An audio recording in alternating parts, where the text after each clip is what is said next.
So a bulletin has been given to the secretary. He will narrate whatever is there to you people.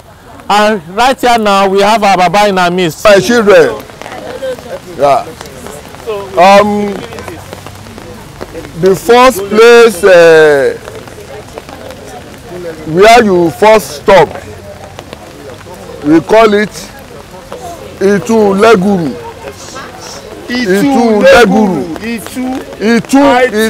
Leguru. There was a man called Enisemu Leguru living in that place. He happened to be an Ifa priest. You see, all these surroundings, all this area, there is a river. There was a river here, Osa. Osa. Any of us that knows Epe or Lagos, that's the word lagoon. Now, when they consult Orumila, Ifa says they have to offer some sacrifice before the river could be moved away. So, when Ifa speaks, Ifa says that Enisemu must offer himself for the sacrifice. Láti fi ṣe ètùtù kí omi yẹn kó lè ṣe kíni, kó lè kúrò, kó lè lọ.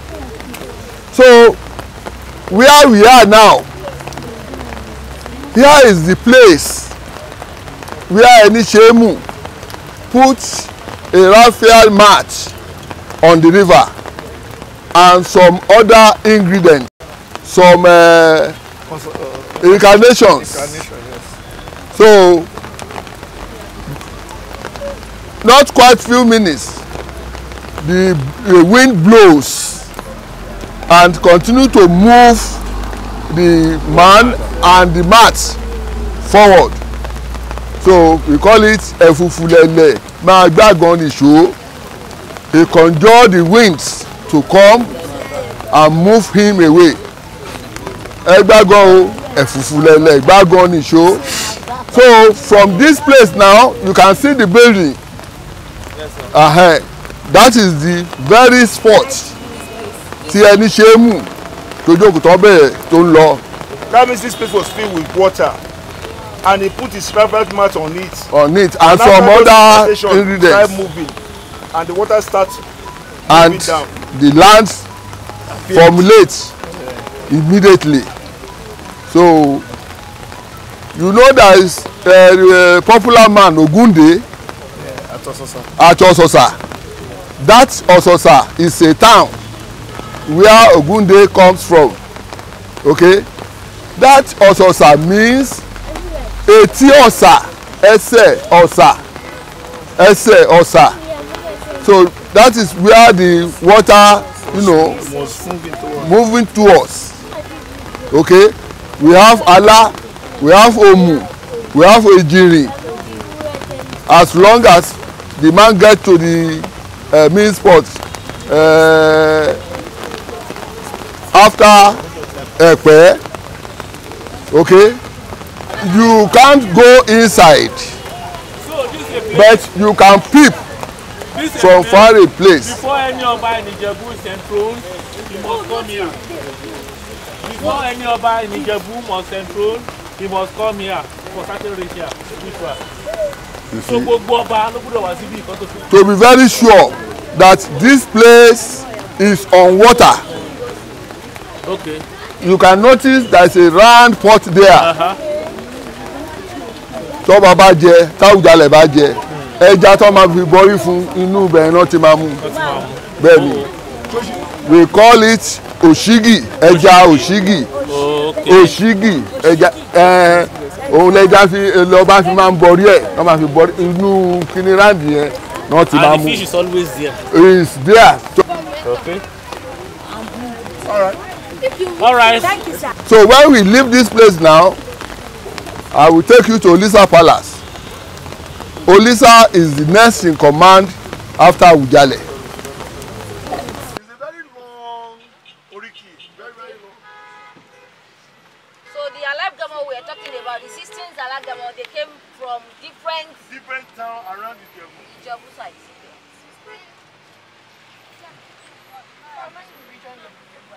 Bàbá wa Kábíyèsí Ògúnjà Olúìsà of Ijebuland. Wọ́n jẹ́ bàbá tó fẹ́ràn àwọn ọmọdé. Wọ́n fẹ́ràn àwọn ọmọdé lọ́pọ̀lọpọ̀. Nítorí náà, ní ìgbà tí àwọn olùkọ́ wọn tí wọ́n yọjú sí bàbá láti rí bàbá láti bá bàbá sọ̀rọ̀. Bàbá sọ wípé tó bá ṣeé ṣe kí àwọn fi ojú àwọn rí àwọn ọmọ náà, kí wọ́n sì bá àwọn ọmọ náà sọ̀rọ̀, kí wọ́n kí àwọn ọmọ náà káàbọ̀.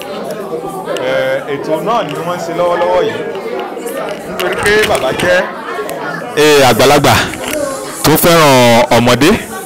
Wọ́n ní a kì í kọjá níwájú ilé ọba ká má kí ọba. Òun náà ni wọ́n ń tò àwọn ọmọ yìí ní ẹ̀kọ̀ọ̀kan ìjèjì báyìí láti rí bàbá, láti rí ọba. Òun lè rí, ẹ máa bá wa ká lọ.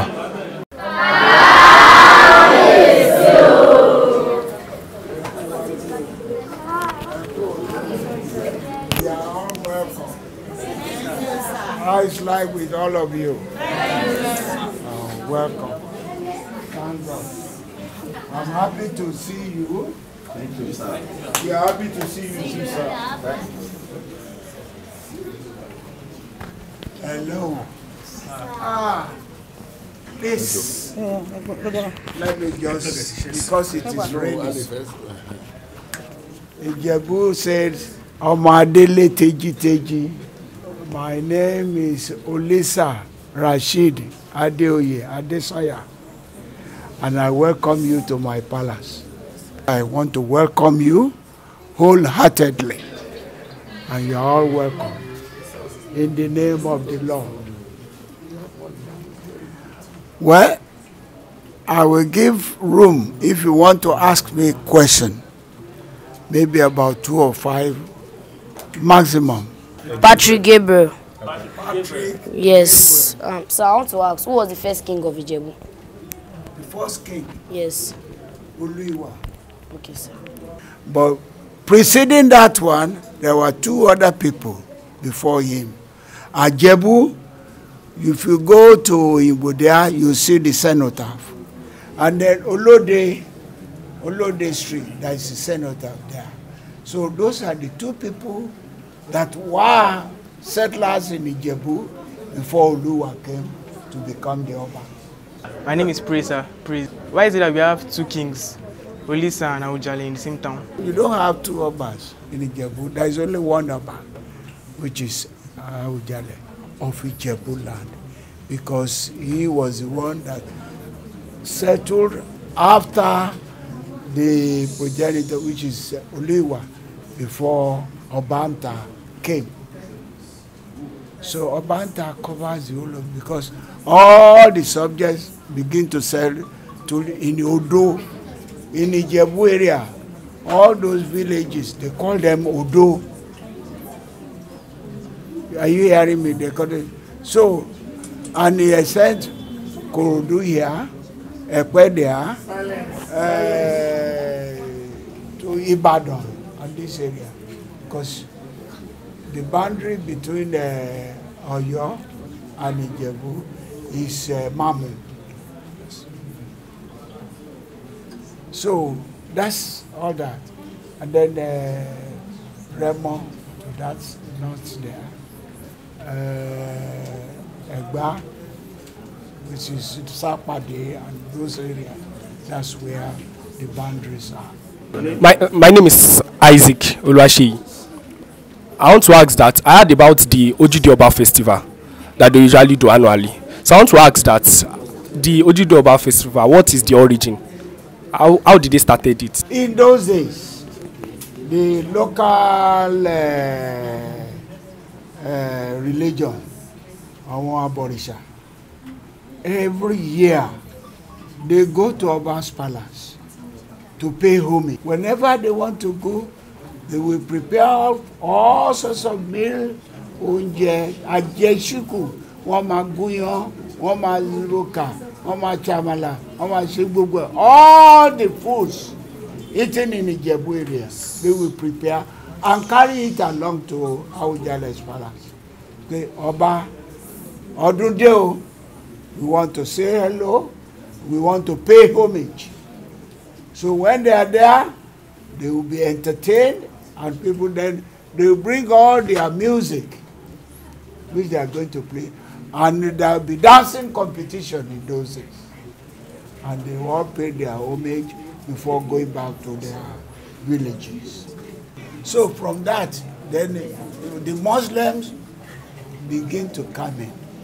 That look, Balogun Kuku said, all these Aboriginals, they come and pay homage every year to Awujale. So they too will be going to the palace to pay homage on the 3rd day of Greater Abiaram's festival. So that's how they started Ujidoba. How has this festival now affected the foreign policy and the development of the district? People come from all over the world to Ijebuland to observe this Ujidoba festival. They come from all over the world. And particularly your friends that you have not seen for years, that's the only opportunity you have to see them, because they too come in to witness the festival. And because people want to be part and parcel of the Ujidoba festival. I want to ask about the traditions of Ijebuland. The traditions of Ijebuland. If I mention only 2 or 3, which are prominent, and it's been done today, the Agemo Festival. And that takes place between June and July, every year. Then Ojowu Festival. That's beginning of March or end of February. It takes place. Then, because preceding that, you have the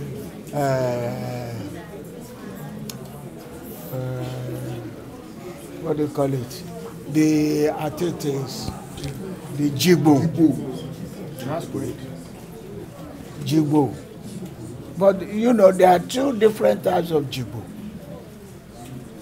The one that come from outside Ijebuland, and they come back here, and they open up in the morning, go back to their places in the evening.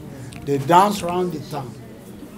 And then people give them, they go pray for people in their houses. Ojowu's festival, that's for 3 days. The first night, that's the night vigil. The second night, which is, they say you go on Jaworo. You know what is called Woro? It's a pity that you cannot see that. But I will have given you what is called Woro. Use in praying. Woro Babate. Osho yo. Aje yo. Edifo Kolurumase yo.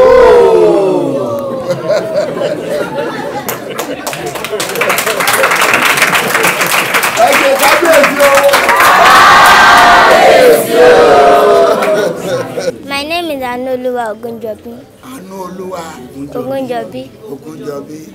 Yes. How many Ijebu do we have? There is only one Ijebu. Olariwaju Damilare. I want to ask, what is the difference between Ijebu and Remo? They call it Ijebu Remo. We speak the same language and the same tone we use. Ijebu Ode, Ijebu Kene, Weso. Some will say Esoe. Ijebu Kene, Weso. You understand me now? Remo say Esoe. Ijebu is the Weso. So that's just the small difference. There is no difference. Weso, not that don't pay. But Esoe, Wesoe. That's we are saying the same thing.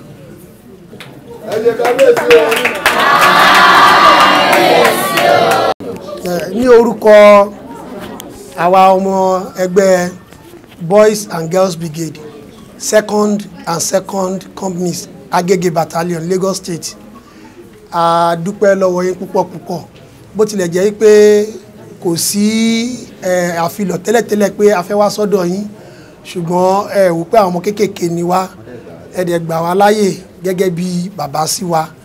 Lágbára Ọlọ́run ìtẹ́ ò ní gbóná mọ́ yín nídìí o, ìlú tẹ́ jọba lé lórí kò ní túká o, ẹyẹ a máa ké bí ẹyẹ o, eku a máa ké bí eku o. Ṣé mọ̀ pé kábíyèsí sà wọ́n máa ń sọ pé ìrùkẹ̀rẹ̀ á di abẹ́rẹ́, èmi máa ń sọ pé ṣé rí àwọn ọba kan wà tó rí ṣe dáadáa bíi tiyín yìí, wọ́n máa ń ní ìrùkẹ̀rẹ̀ púpọ̀ tó pọ̀ gan. Tó bá mú ọ̀pá blue dání wọ́n á rò ìrùkẹ̀rẹ̀ blue, tó bá mọ́pa green dání wọ́n á lo ìrùkẹ̀rẹ̀ green. Ìrùkẹ̀rẹ̀ yìí a máa pọ̀ sí láàfin, ẹṣin ọba á jẹ oko pẹ́ o. Ìlú yìí pẹ̀lú ògo Ọlọ́run kò ní tú lórí yín o, a máa tòrò sí o. Kábíyèsí.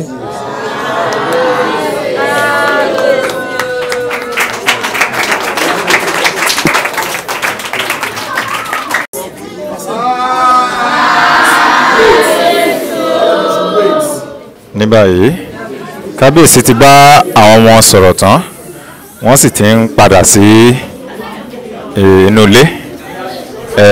Wọ́n bá àwọn ọmọ sọ̀rọ̀, àwọn ọmọ náà sì béèrè ìbéèrè lọ́lọ́kanjọ̀kan. Àwọn ọmọ ìbéèrè lọ́lọ́kanjọ̀kan, bẹ́ẹ̀ ni kábíyèsí ń dá wọn lóhùn ní ọ̀kọ̀ọ̀kan èjèèjì.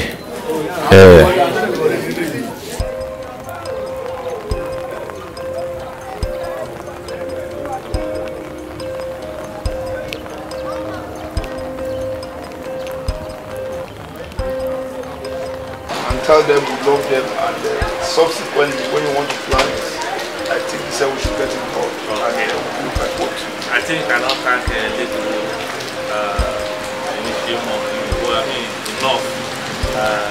This is expected because the time, his commitments to us and to the boys is heartwarming. So extend that gratitude to him, and we really appreciate it. Thank you so much, and for you in the rain and also we cannot thank you enough. You are all wonderful. Thank you very much.